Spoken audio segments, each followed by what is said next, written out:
बिस्मिल्लाहिर्रहमानिर्रहीम। अस्सलाम वालेकुम नाजरीन, आप देख रहे हैं प्रोग्राम वी टॉक और मैं हूं हमजा भट्टी।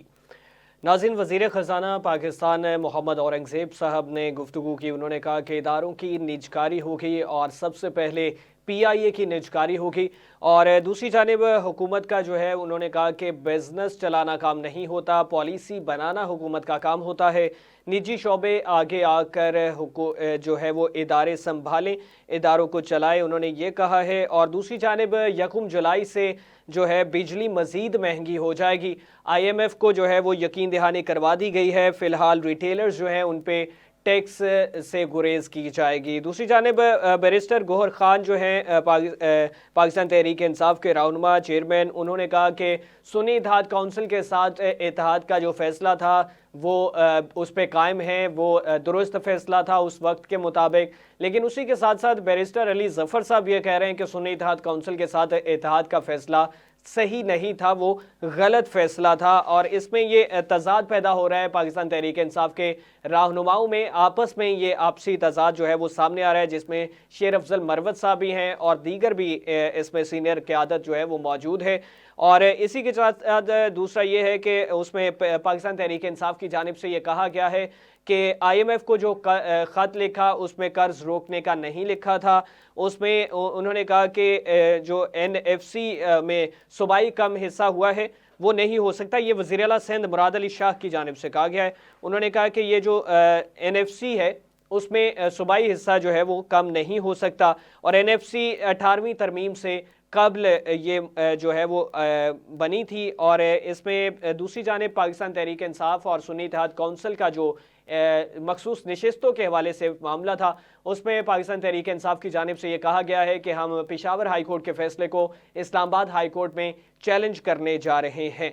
और दूसरी जानिब सेनेट के जो इलेक्शन है उसके लिए कागजात नामजदगी जमा करवाने का जो वक्त है उसमें इजाफा भी कर दिया गया है। और उसमें बहुत सारे ऐसे कैंडिडेट सामने आ रहे हैं जो दोबारा से पार्लियामेंट में नज़र आएंगे और उन्होंने कागजात नामजदगी जमा करवाना भी शुरू कर दिए हैं।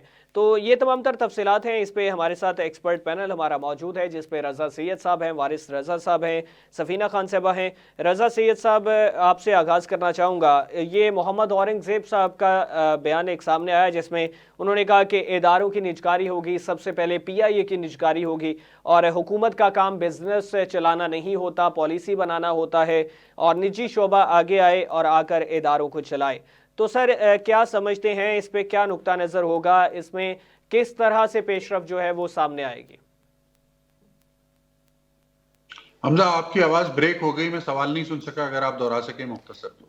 जी रज़ा साहब, मोहम्मद औरंगज़ेब साहब ने जिस तरह से गुफ्तगू की कि इदारों की जो निजकारी होगी, सबसे पहले उन्होंने कहा कि PIA की निजकारी होगी और दूसरी जानिब उन्होंने कहा कि जो हुकूमत है उसका काम बिजनेस चलाना नहीं होता, उसका काम पॉलिसी बनाना होता है।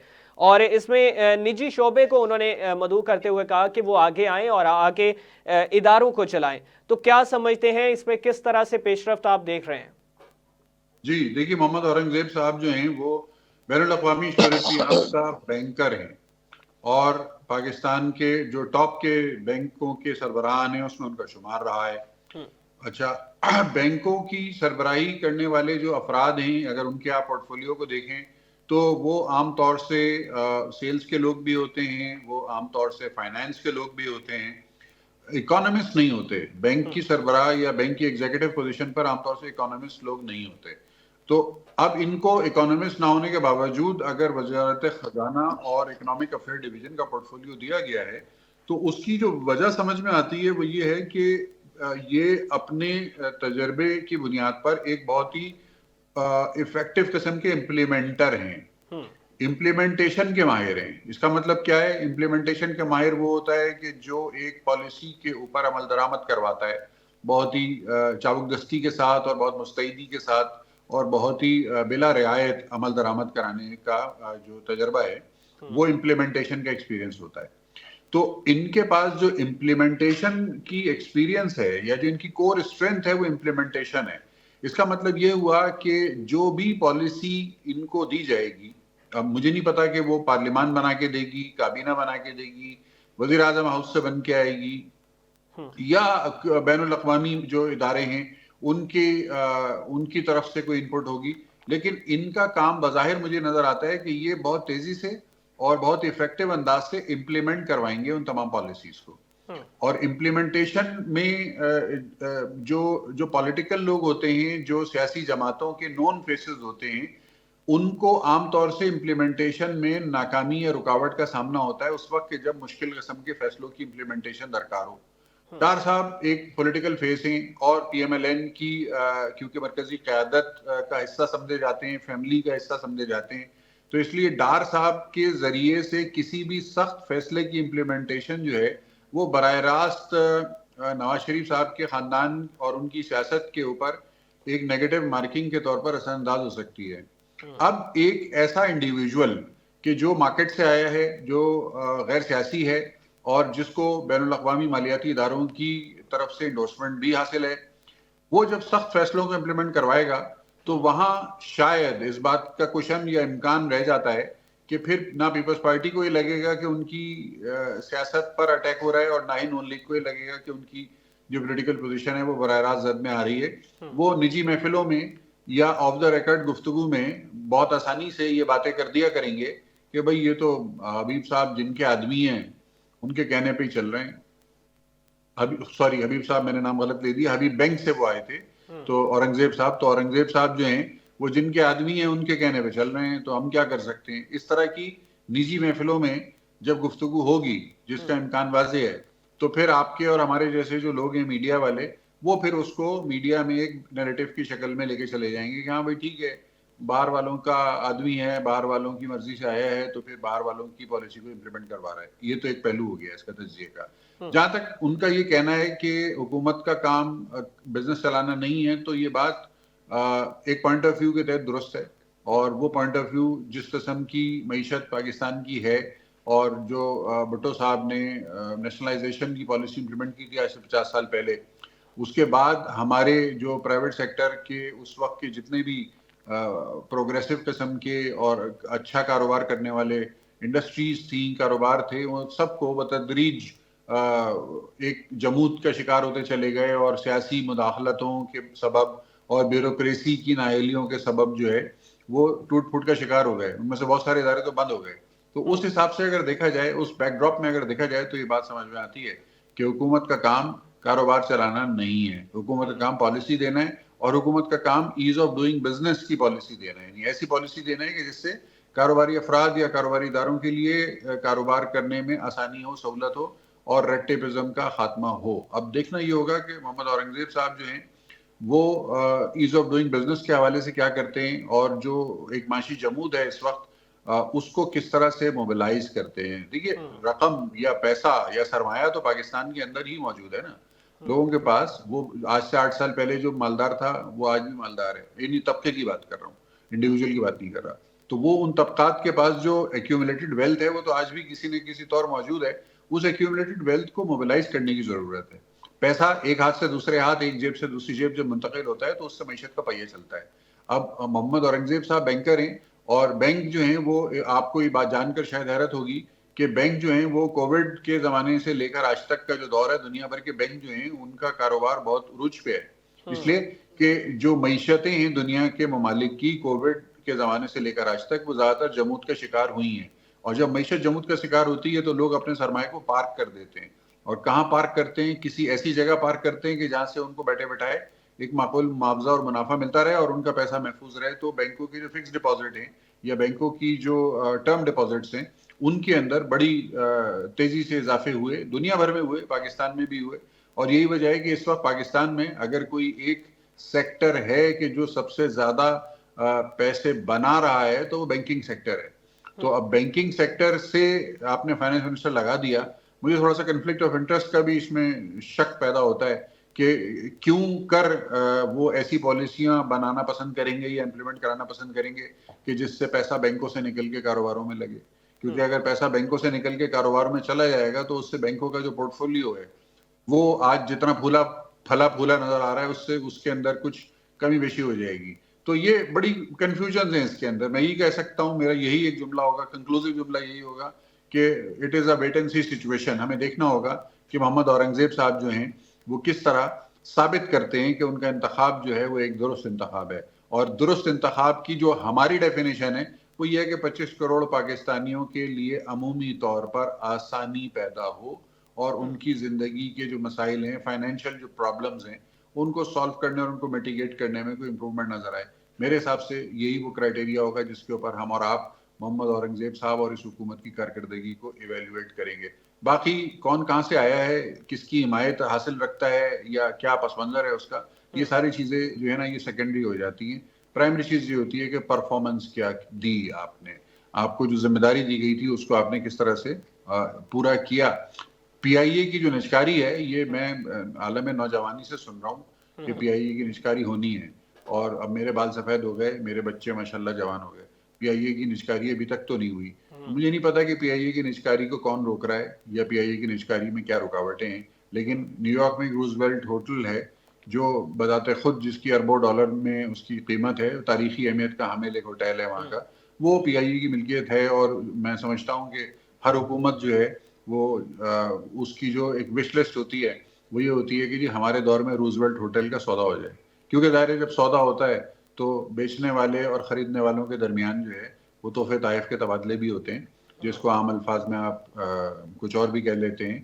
तो इसलिए हर हुकूमत की ये ख्वाहिश होती है कि रूजवेल्ट होटल का तिया पांचा और पीआईए की निष्कारी उनके दौर में हो जाए, लेकिन अभी तक कोई ऐसा माई का लाल आया नहीं है हुकूमत में कि जो ये बेच के खाने में कामयाब हुआ हो, मतलब सॉरी मैं गलत कह गया, जो इन इदारों की निष्कारी करने में कामयाब हुआ हो। तो देखते हैं मोहम्मद औरंगजेब साहब जो हैं उनका एजेंडा क्या रहता है और वो किस तरह से उसको इम्प्लीमेंट करते हैं। It's a wait and see situation for me. अच्छा, इसमें रज़ा साहब एक चीज़ और है कि जैसे आपने जिक्र किया कि बाद में भी ये जब नशिस्तें होती हैं तो डायलॉग स्टार्ट हो जाते हैं, इन बिटवीन जो है वो तनकीद का निशाना शुरू कर दिया जाता है बनाना। तो अभी से कुछ चीज़ें जो हैं वो सामने भी आई जिसमें मोहम्मद औरंगज़ेब साहब के हवाले से कहा गया कि ये कैनेडियन शहरी हैं और इन्होंने जो है हल्फ पहले लिया और उसके बाद पाकिस्तानी जो है नेशनलिटी के लिए अप्लाई किया और उस चीज़ को बाद में एक्सेप्ट किया गया। डच नेशनैलिटी का मैंने इनके बारे में सुना था कि डच नेशनैलिटी इनके पास थी जिसको इन्होंने रिनाउंस कर दिया और पाकिस्तान की शहरियत जो है उसको इन्होंने हासिल कर लिया है। यहीं के पैदाइश इनकी पाकिस्तान की है, पंजाब से ताल्लुक है, और लेकिन नौजवानी में ज़माने तालिब इल्मी में मुल्क से बाहर चले गए और फिर इनकी तालीम और इनके करियर का बड़ा हिस्सा मुल्क से बाहर गुजरा है। तो ये कोई ऐसी बात नहीं है। अगर मतलब इससे पहले रजा बाकर साहब को भी हमने देखा था जो स्टेट बैंक के गवर्नर के तौर पे आए थे, उनका भी बैकग्राउंड मोरलेस ऐसी था, पाकिस्तान में पैदाइश, इब्तदाई तालीम लाहौर, उसके बाद बाहर चले गए और फिर आलमी इदारों में काम किया। तो ये तो ब्राइट लोग होते हैं, होनहार लोग होते हैं, ये तो आउटस्टैंडिंग परफॉर्मर्स होते हैं अपने अपने शोबे के, जो बाहर जाकर और फ्लरिश करते हैं। लेकिन पाकिस्तान के निज़ाम में किस तरह से जेलिन होते हैं और पाकिस्तान के निज़ाम में रहते हुए किस तरह से रिजल्ट्स देते हैं। देखो, रिजल्ट देने की बात जो है ना, ये भी बड़ी एम्बिगुअस बात होती है। मेरी नज़र में रिजल्ट क्या है और आपकी नज़र में रिजल्ट क्या है, ये दोनों बातों का सेम नहीं हो सकती, जरूरी नहीं है। तो जो आपको ला के लगाता है ना किसी जगह पे, असल में वो तयन करता है कि आपके टारगेट्स क्या हैं और आपने क्या रिजल्ट देना है। बाकी आवाम को कितना बताना है और क्या बताना है, इसका तयन कोई और करता है। तो मोहम्मद औरंगजेब साहब को लगाने वालों को पता होगा कि वो किन टारगेट्स के ऊपर आए हैं और वही उनके टारगेट्स को इवेल्युएट भी करेंगे। लेकिन हम बहरहाल किसी गिनती शुमार में नहीं है, लेकिन अवाम की जो जिंदगी है उसमें आसानी या खुदा न खास्ता मुश्किलात अगर होंगी तो उसके ऊपर बात करने का हक बहरहाल आपको और हमें हासिल है। जी, अच्छा, वारिस साहब, ब्रेक पे चलते हैं, ब्रेक के बाद वापस आते हैं तो आपसे इस पे मज़ीद जो है वो आपका नुक्ता नज़र इस पे जानने की कोशिश करते हैं। मोहम्मद औरंगज़ेब साहब ने ये जो गुफ्तगू की है और उन्होंने पीआईए की निजकारी को जो है वो प्रायोरिटी में कहा और उन्होंने कहा कि इदारों की निजकारी होना ज़रूरी है और निजी शोबे को आगे उन्होंने कहा कि आकर इदारों को चलाएं। तो ये तमाम तर सूरत हाल हैं। दूसरी जानिब 1 जुलाई से जो है वो मज़ीद अवाम के ऊपर जो है वो बिजली बम गिराने का भी वो यकीन दहानी करवाई गई है IMF के साथ। और इन तमाम तर चीज़ों पे ब्रेक के बाद वापस आते हैं, बात करते हैं। एक्सपर्ट पैनल हमारे साथ मौजूद है, हमारे साथ ही रहिएगा।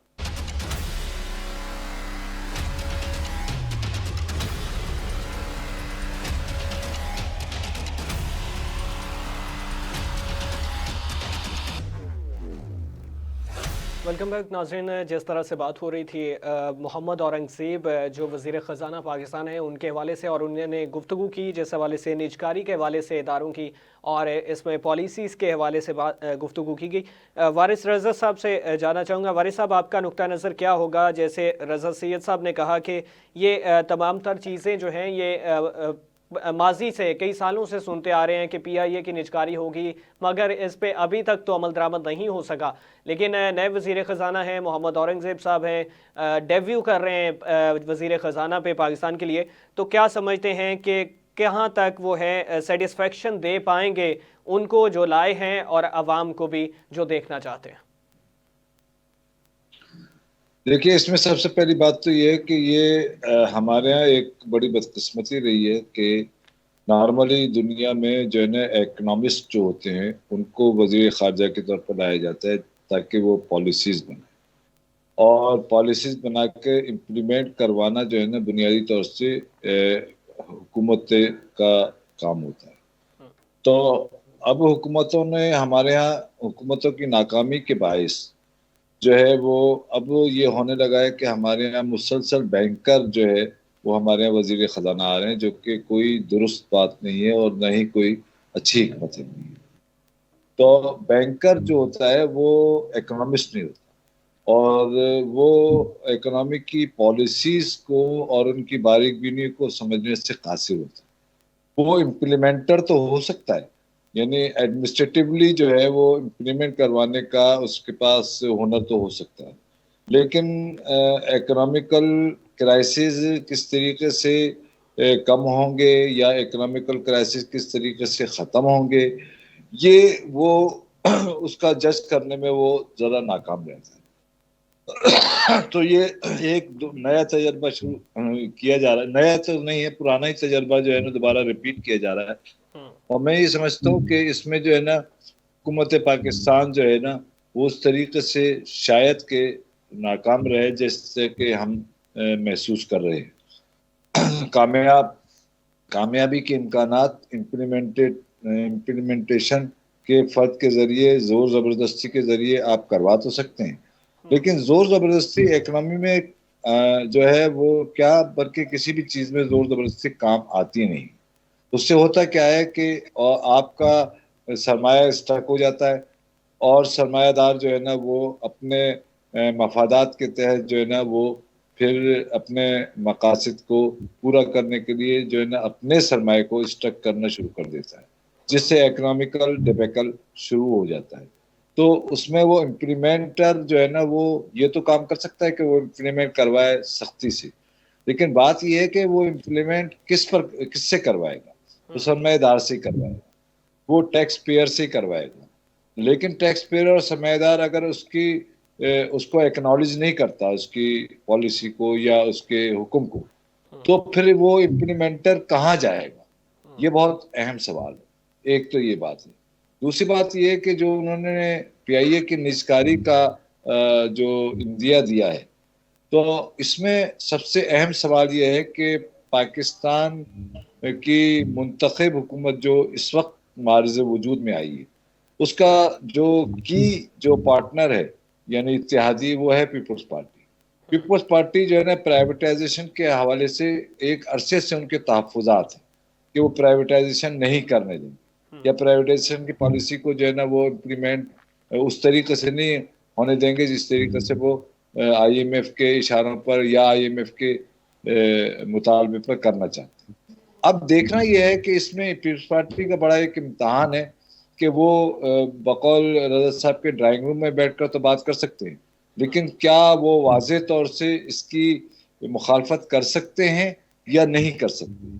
ये बड़ा अहम सवाल है कि उसके वैसे तो वो शायद कि नून लीग की हुकूमत होती, और जैसे कि है अभी नवाज शरीफ से शहबाज शरीफ से वो शायद इख्तलाफ करना, लेकिन क्या वो औरंगजेब साहब से इख्तलाफ कर पाएंगे या नहीं कर पाएंगे? क्योंकि औरंगजेब साहब जो है वो, ये बात याद रखिए कि पाकिस्तानी इस्टेब्लिशमेंट ही के नहीं बल्कि बैनुल-अक़वामी इस्टेब्लिशमेंट के ईमा पर लाए गए हैं, और इसी वजह से उनकी नेशनलिटी को दोबारा से रिकंसीडर करके और पाकिस्तान की नेशनलिटी दिलवाई गई है। تیسری بات یہ ہے کہ جو امپلیمنٹر ہوتا ہے وہ امپلیمنٹر جو ہے نا وہ اپنے بائی ہک اینڈ کروک امپلیمنٹ تو کرواتا ہے، لیکن کیا اس کے امپلیمنٹیشن سے، امپلیمنٹ کروانے کی پالیسی سے اکنامی جو ہے نا گرو کر رہی ہے یا نہیں کر رہی، یہ اس سے زیادہ اہم سوال ہے۔ اگر اس کی امپلیمنٹیشن کی پالیسی سے اکنامی گرو نہیں کر رہی تو اس کی امپلیمنٹیشن جو ہے نا وہ دھری کے دھری رہ جاتی ہے۔ تو مجھے خدشات یہ ہیں کہ اورنگزیب صاحب جو ہے وہ یہ جو ہمارا اتنا بگڑا ہوا اور ریسورسفل نظام ہے جس میں ہمارے اشرافیہ نے سرمایہ دار پال رکھے ہیں، بڑے بڑے سرمایہ دار ان کے پے رول پر ہیں، تو کیا وہ سرمایہ دار وہ حکم عدولی کر سکیں گے، یا یہ کہ حکم عدولی کرنے کے بعد جو ہے وہ کیا پاکستان کی اکنامی جو کہ اشرافیہ کی اس وقت سب سے زیادہ ضرورت ہے، کیا وہ سسٹین کر پائے گی یا نہیں کر پائے گی؟ تو میں یہ سمجھتا ہوں کہ اس صورتحال میں اورنگزیب صاحب کے لیے خود ایک چیلنج ہے کہ وہ اس تمام تر یعنی کرائسس سے، اکنامیکل کرائسس سے کس طریقے سے اپنے آپ کو برابر کریں گے، کس طریقے سے وہ اپنے آپ کو کارآمد بنائیں گے، اور کس طریقے سے وہ اپنے آپ کو کامیاب کر پائیں گے۔ تو میں یہ سمجھتا ہوں کہ اورنگزیب صاحب کا اب امتحان شروع ہے، اور دیکھتے ہیں کہ آگے جو ہے نا اورنگزیب صاحب as an banker, as an implementer جو ہے وہ کیا کچھ کر سکتے ہیں، اور اس امپلیمنٹیشن کے نتیجے میں پاکستان کی اکنامی جو ہے وہ گرو کرتی ہے یا نہیں کرتی ہے۔ اگر اکنامی گرو نہیں کرتی ہے تو اس کا مطلب یہ ہے کہ آپ کے لانے کا کوئی فائدہ نہیں ہوا سوائے اس کے کہ آپ نے ایک جگہ پر کر لی۔ ٹھیک ہے۔ اچھا رضا سید صاحب، رضا صاحب ایک جو ہے وہ چیز تھوڑا سا چینج اس میں لانا چاہوں گا۔ پچھلے دن پروگرام میں ہم بات کر رہے تھے محسن نقوی صاحب کے حوالے سے اور محمد اورنگزیب صاحب کے حوالے سے۔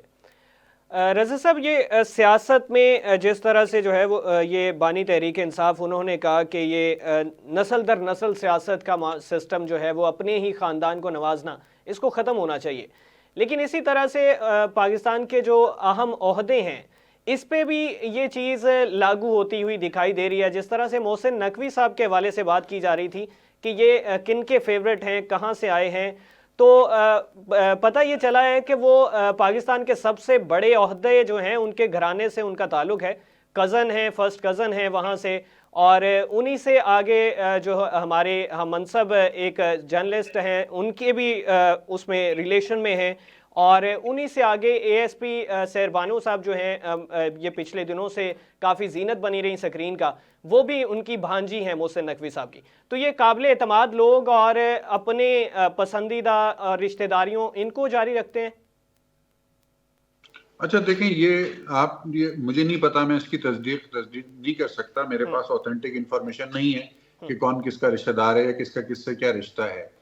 سوشل میڈیا پہ یقیناً اس کے اوپر بہت بات ہوتی ہے اور لوگ اس پہ حوالے بھی دیتے ہیں، لیکن میرے پاس نہیں ہے کوئی کنفرم انفارمیشن جس کی بنیاد پہ میں وثوق سے کہہ سکوں کہ جی جناب یہ فلاں کے رشتہ دار ہیں یا فلاں ان کا رشتہ دار ہے۔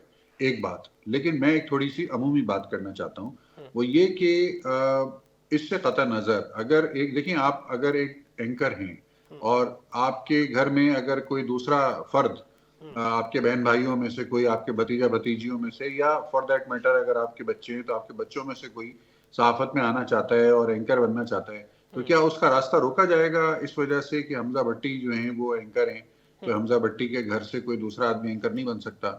ان کی فیملی ممبر کوئی دوسرا اینکر اگر بنے گا تو کیا اس کے اوپر اس ساری زندگی اس پہ یہی چھاپ لگے گی کہ حمزہ بھٹی کا بھائی ہے یا یہ حمزہ بھٹی نہیں کا؟ رضا صاحب اس میں یہ بھی تو چیز ہے کہ وہ ایک عہدہ لے سکتے ہیں، ٹھیک ہے، اینکر آ کے بن جاتے ہیں، سکرین مل جاتی ہے، یا ان کو وہ کسی اور عہدے کا چیئرمین بھی بنا دیا جاتا ہے، مطلب ان کے متبادل اور کوئی شخص نظر ہی نہیں آتا۔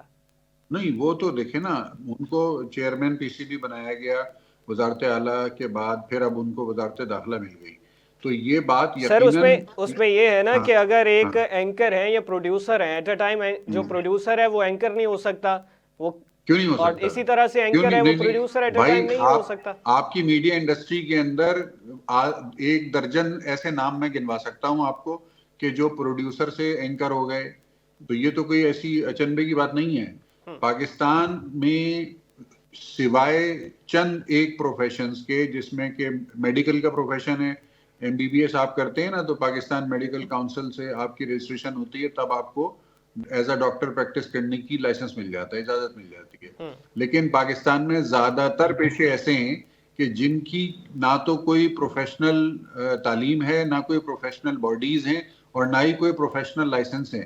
ہر آدمی صحافی بنا ہوا ہے, جس کے ہاتھ میں کیمرہ ہے, موبائل فون والا, وہ صحافی بنا ہوا ہے آج کل, کوئی اس کو نہیں ٹوک سکتا.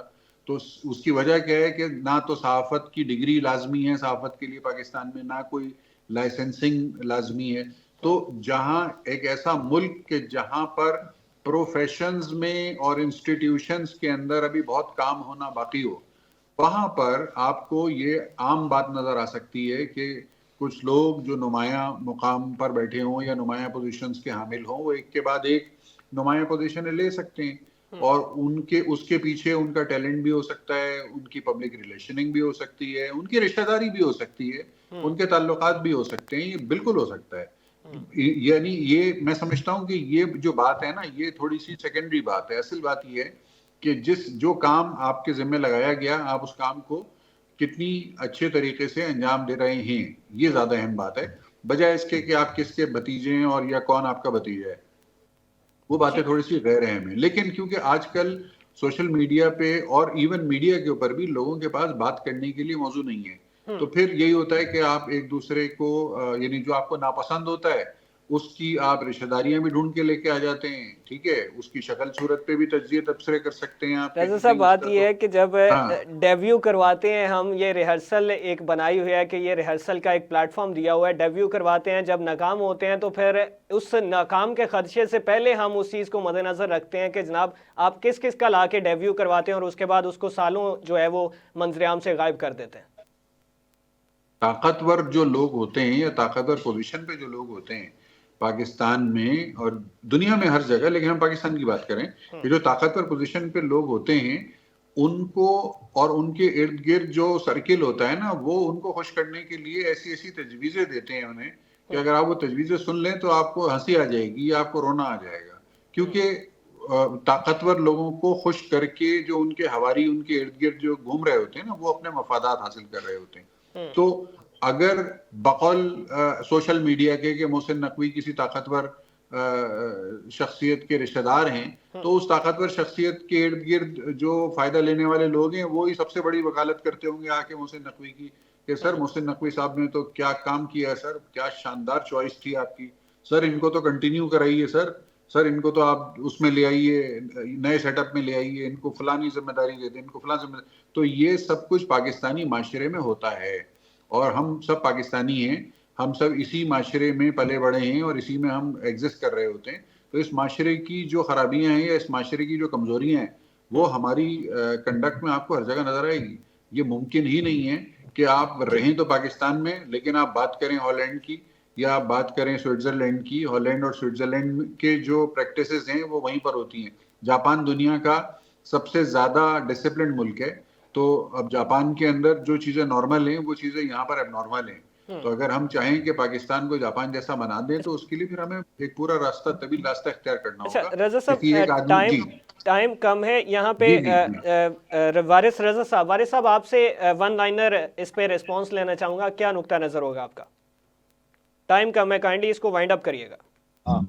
ہاں میں یہ سمجھتا ہوں کہ محسن نقوی کا جو انتخاب ہے وہ ظاہر ہے کہ اسٹیبلشمنٹ کا انتخاب ہے, اور اس انتخاب کے آپ کو ایک ون لائنر میں بتا دوں کہ آج انہوں نے جنرل سیٹ پر جو ہے نا سینٹ کا فارم بھرا ہے, اور اس سینٹ کے فارم بھرنے میں جتنی بھی اس وقت اقتدار میں جماعتیں ہیں ان کے ایک ایک آدمی نے ان کا یا تو کوئی پروپوزل ہے یا کوئی سیکنڈر ہے. تو اس سے آپ اندازہ کر لیں کہ وہ کہاں کے آدمی ہیں, وہ چاہے کسی کے رشتہ دار ہوں یا نہ ہو. وہ ایک والد صاحب اس میں 7-8 نام جو ہیں وہ سامنے آ رہے ہیں, جو 7-8 نام, اور وہ اچھے عہدوں پہ فائز ہیں. جی میں یہ آپ سے عرض کروں نا کہ وہ ان کے عہدے اپنی جگہ ہیں, لیکن میں تو اس سے زیادہ اہم بات بتا رہا ہوں کہ سینٹ کے الیکشن میں ان کے پروپوزل اور سیکنڈر کون کون ہیں. जो कि इस वक्त इक़्तिदार में पार्टी में बैठी ठीक हैं, है उनके वारिस साहब, नुमाइंदे। बहुत शुक्रिया। रजा सैयद साहब हमारे साथ मौजूद थे, वारिस रजा साहब हमारे साथ मौजूद थे। ये तमाम तर सूरत हाल है जिसमें माजी कई सालों से इस चीज़ के हवाले से, जिस तरह से हमारे एक्सपर्ट पैनल ने भी इस चीज़ को जो है मद्देनज़र रखते हुए ज़ेर बहस लाया कि PIA की निजकारी के हवाले से, इदारों की निजकारी के हवाले से सुनते आ रहे हैं, लेकिन अभी तक इस पर अमल दरामद नहीं हो सका। मोहम्मद औरंगज़ेब साहब आए हैं, डेब्यू कर रहे हैं, किस तरह से इस चीज़ को जो है वो मुकम्मल कर पाते हैं, या फिर ये इसी तरह से जो है वो ख्वाहिशात और उम्मीदों पे ही बाकी रह जाती हैं चीज़ें, ये देखनी जो है वो कबल अज़ वक्त कहना होगा। इस हवाले से अपने मेज़बान हमज़ा भट्टी को इजाज़त दीजिए। अल्लाह हाफ़िज़।